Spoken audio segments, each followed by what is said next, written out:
Je peins ces haies et ces arbres avant les champs.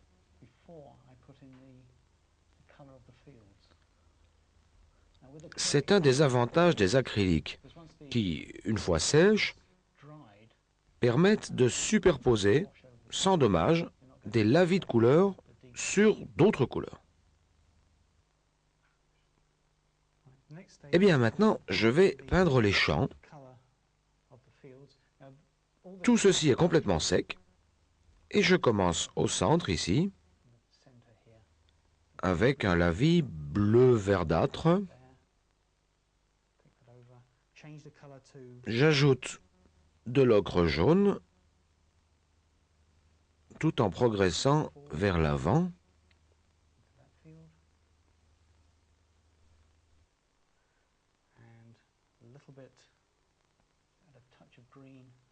Je dépose de petites touches vertes pour créer de la variété et du contraste dans ces champs.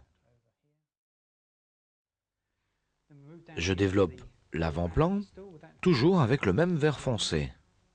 Et ici, je déplace délicatement mon éponge sur le papier pour peindre ces herbages.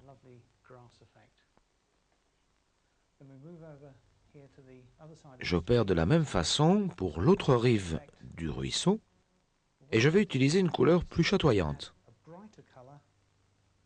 Ici, à l'arrière, cela va enjoliver ce côté du tableau. Je peins mes jacinthes en dessous de ces arbres.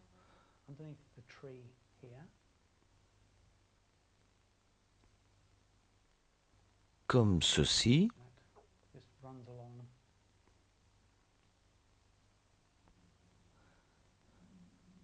Et aussi sur le haut de la berge.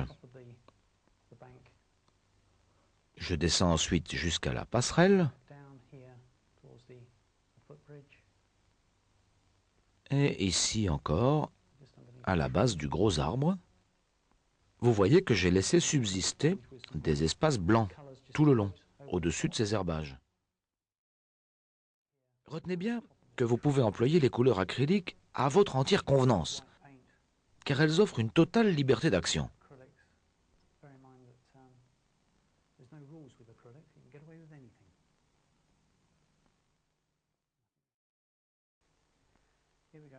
Je vais utiliser de la pâte à texturer, que je prélève dans ce pot. Vous pouvez voir qu'elle est très épaisse. Vous pouvez l'utiliser telle qu'elle, en grosses couches, qui, une fois sèches, seront aussi solides que le roc. Je la dépose sur ma palette. Nous avons ici la pâte à texturer et là du blanc. Je prends de la pâte et je lui ajoute du blanc, un peu de cramoisi et beaucoup d'ocre jaune. Je mélange tout ça très sommairement. De cette façon, je vais créer des jolis effets colorés lorsque j'appliquerai cela sur la toile.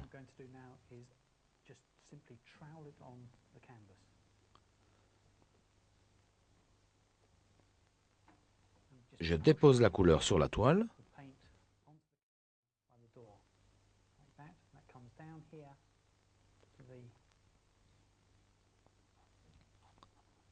Jusqu'à cet endroit où le plâtras se détache du mur.